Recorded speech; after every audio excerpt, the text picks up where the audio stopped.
Gruzīnu tautas pasaka Mednieka dēls. Reiz dzīvoja mednieks. Viņš dienā gāja uz mežu, pārnesa mājās kaut ko nomedītu un no tā uzturēja savu ģimeni. Kādreiz mednieks nokāpa nelielā ielejā, un pēkšņi viņam priekšā izskrēja balts briedis. Spalva tam mirdzēja un laistījās kā sudrabs.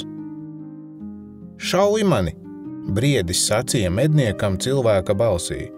Ja man trāpīsi, tev veiksies dzīvē, bet ja aizšausi garām, pats noliksi karoti. Mednieks izšāva bultu, bet netrāpīja.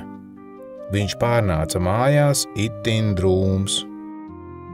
Pienākusi mana pēdējā stundiņa, viņš teica sievai. Mērķēju baltajam briedim, bet netrāpīju. Mednieks to pateica un uz vietas nomira. Medniekam bija dēls. Kādu dienu zēns ārā rotaļājās ar citiem bērniem un no maza loka šaudīja bultas. Garām gāja ļaudis, paskatījās uz mednieka dēlu un teica: ja viņam būtu bijis tēva loks, no viņa izaugtu slavens mednieks. Zēns aizskrēja pie mātes un vaicāja, kur lai būtu atrodams tēva loks.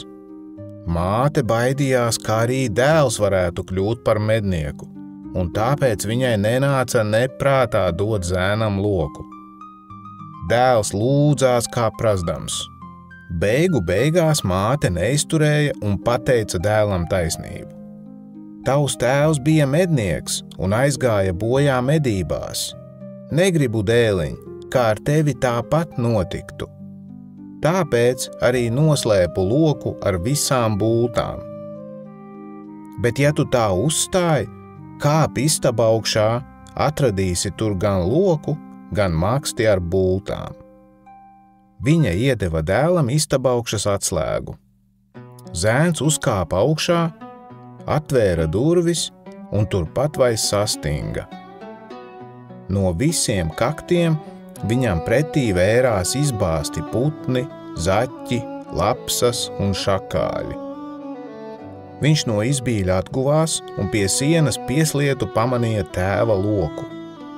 Mēģināja loku nocelt, bet nespēja ne pakustināt. Ar asaru pilnām acīm tēls metās lejā pie mātes. Nemaz neraudi, gan būsi tikpat spēcīgs kā tēvs, māte viņu mierināja.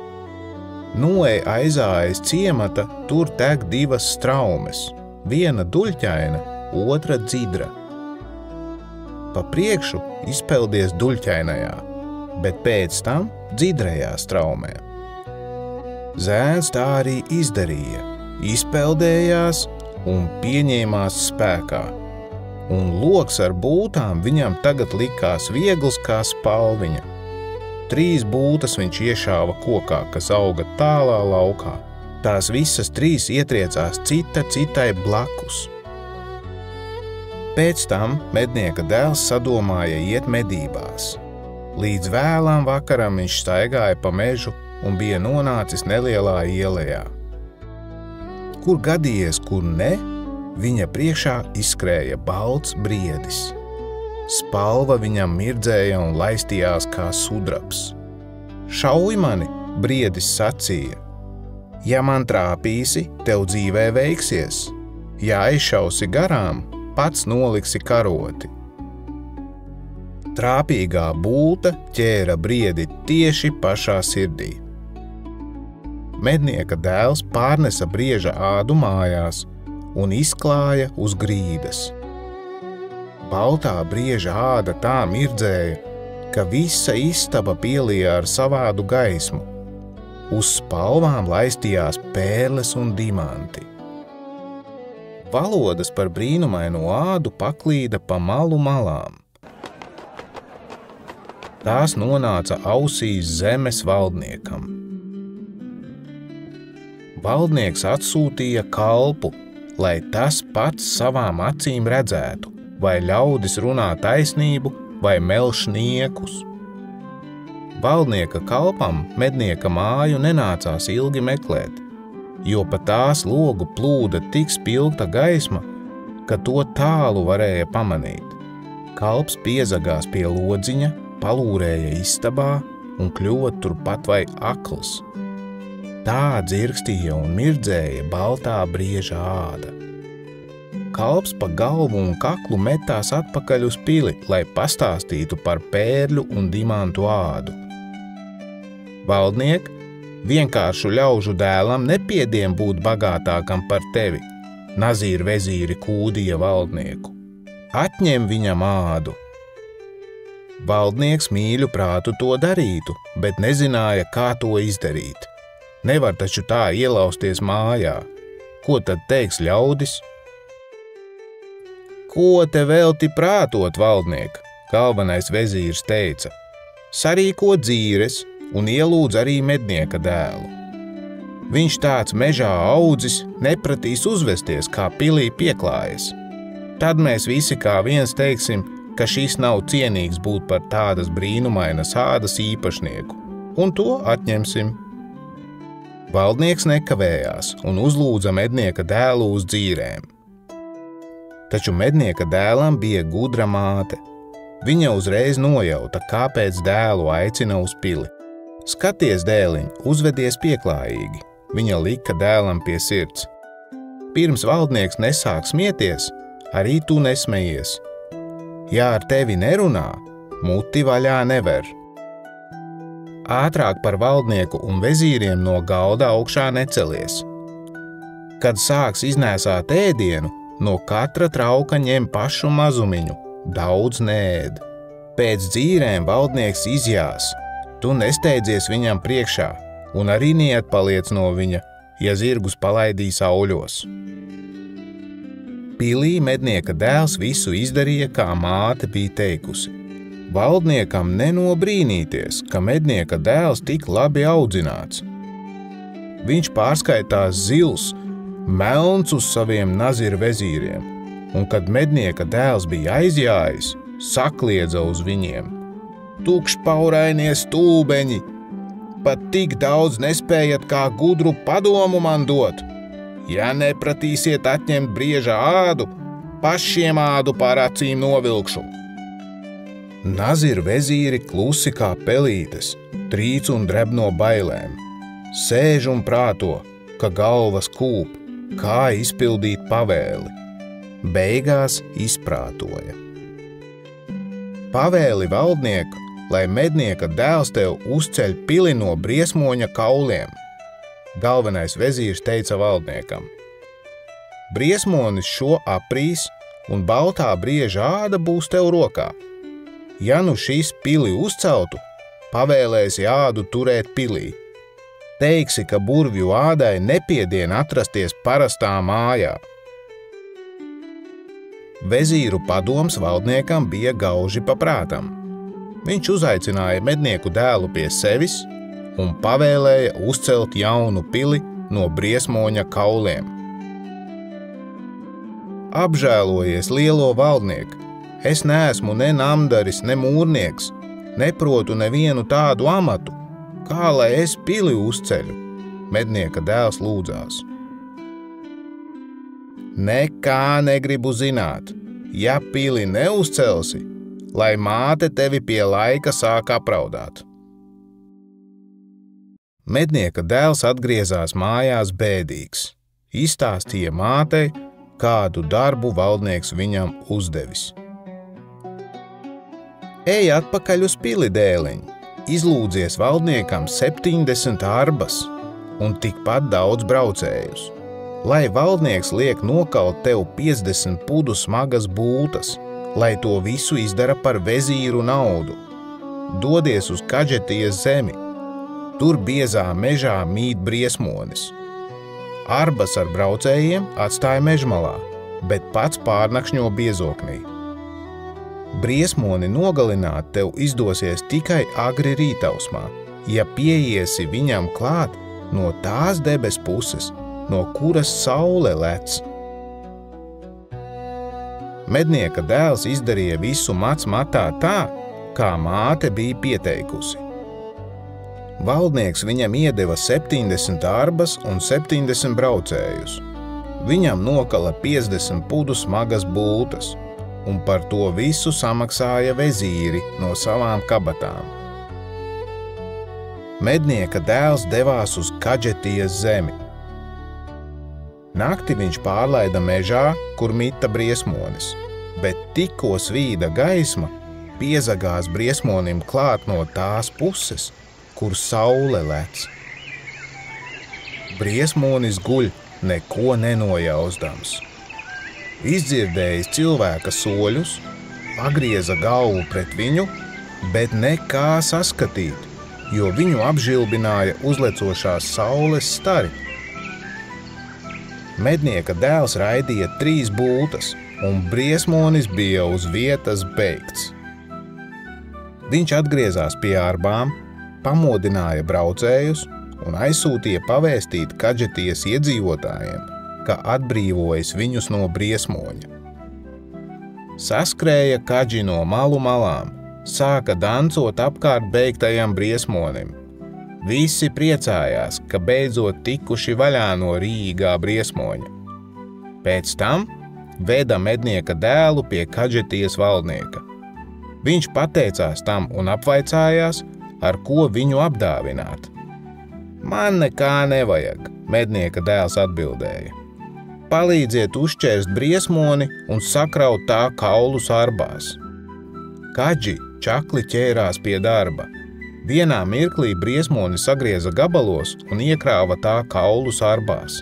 Pēc tam viņi jāja līdzi mednieka dēlam un palīdzēja no briesmoņa kauliem uzcelt pili.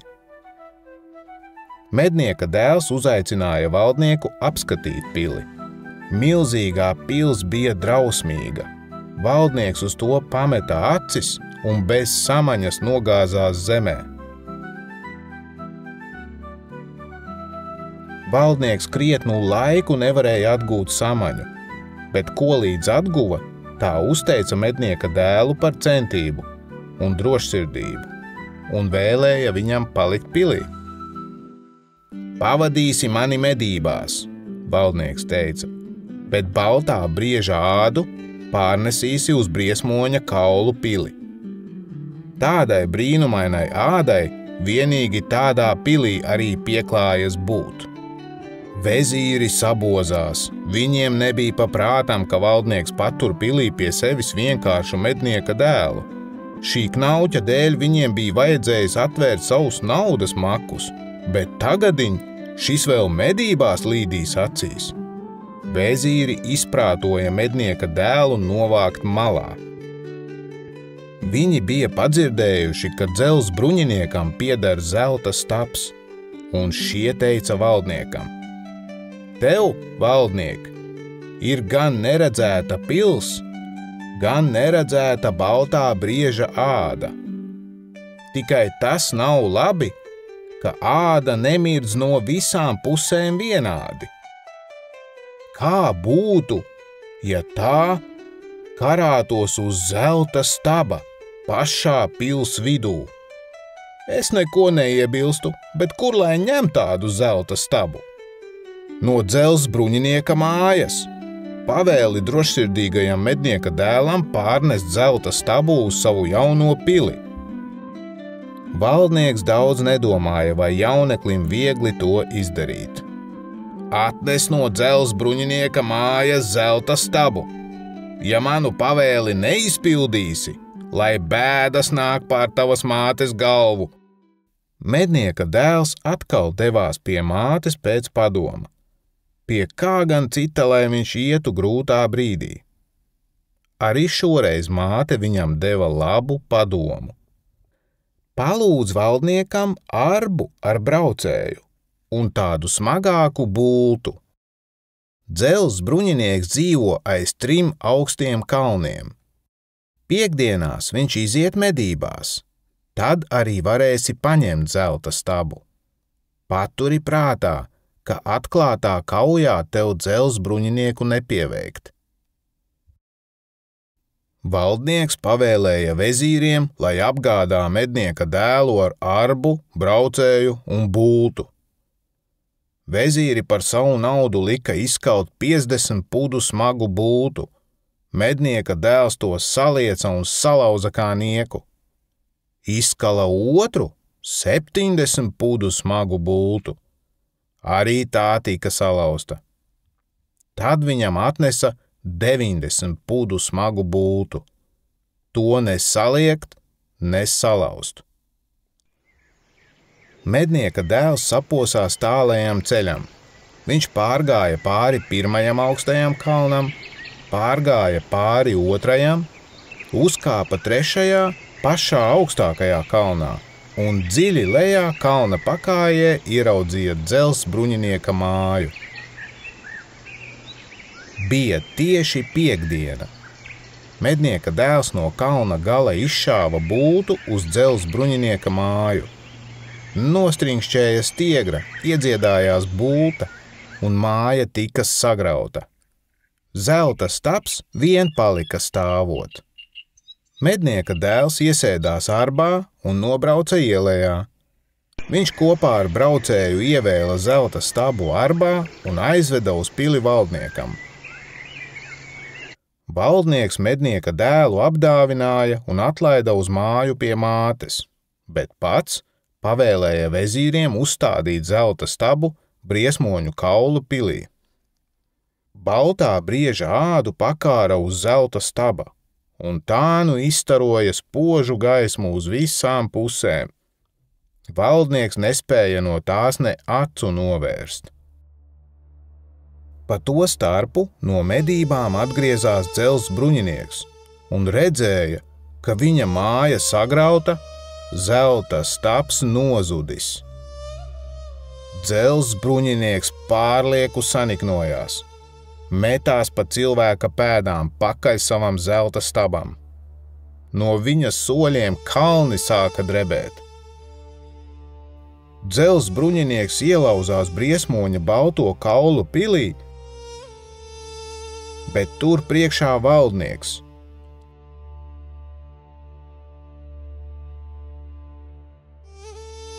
Dzelzs bruņinieks norāva baltā brieža spožo ādu, paķēra zelta stabu un sāka visu, kas gadījās pa rokai, dragāt.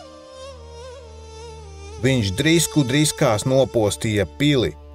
Briesmoņa kauli lidoja uz visām debes pusēm. Valdnieku viņš nogalināja ar zobenu. Tā dzelzs bruņinieks aiznesa zelta stabu un paķēra vēl līdzi briežādu. Bet mednieka dēls no tā brīža vaisī nedomāja iet medībās un nogalēt meža dzīvniekus. Viņš dzīvoja klusu un mierīgi pie savas mātes.